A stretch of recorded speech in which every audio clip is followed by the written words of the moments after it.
এখানে আমি তেলাপিয়া মাছ আর বেগুন দিয়ে ঝোল রান্না করে নিলাম। নিয়েছি কয়টা তেলাপিয়া মাছ। তেলাপিয়া মাছটা ভালো করে ধুয়েছি, ধুয়ে এখন একটু লবণ দিয়েছি, একটু লেবু দিয়েছি, দিয়ে ভালো করে মাখিয়ে নিলাম। এখন 10-15 মিনিট রাখবো, রাখার পর ভালো করে কষলিয়ে ধুয়ে নেব, তাহলে মাছটা খুব সুন্দর করে ধোয়া হয়ে যাবে।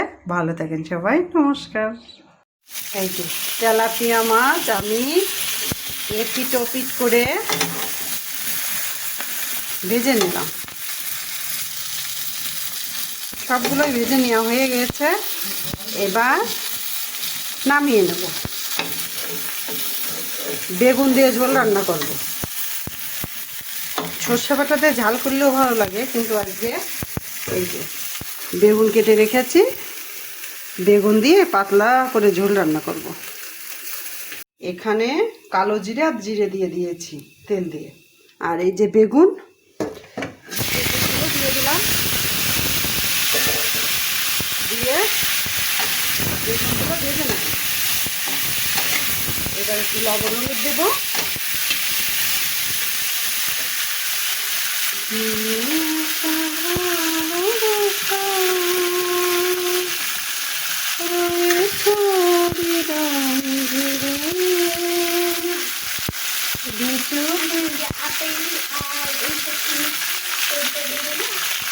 তোমার কি টেনশন নাকি আগে? হ্যাঁ দেবো, আমি তো রান্না করতে আসি তোমার বগদর বদর, এখন না। এখানে পেঁয়াজ দিয়ে দিলাম,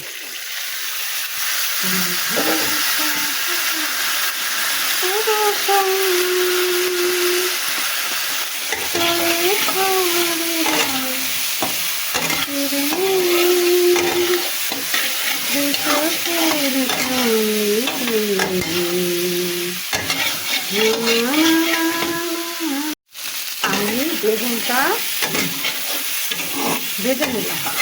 এখানে তেল দিয়েছি, কালো জিরে দিয়েছি, তারপরে বেগুন দিয়েছি, শুকনো মরিচ দিয়েছি, লবণ হলুদ দিয়েছি, পেঁয়াজ দিয়েছি, দিয়ে সুন্দর করে বেগুনটা ভেজে নিলাম। এখানে কিন্তু আমি আর কোনো মশলা ব্যবহার করব না, রসুন তো ব্যবহার করবই না। আমার ভাজা হয়ে গিয়েছে, এবার আমি জল দিয়ে দেবো। এই যে পাতলা ঝোল করবে, এই যে জল দিয়ে দিলাম। এবার ঢেকে দেব।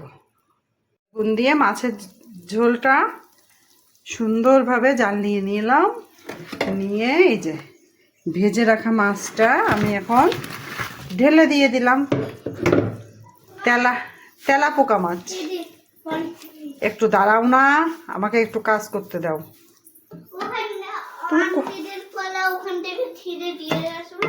উফ, একটু থামো মাম।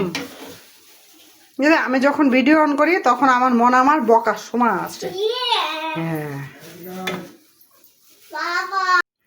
এখানে আমি তেলাপিয়া মাছ আর বেগুন দিয়ে ঝোল রান্না করে নিলাম।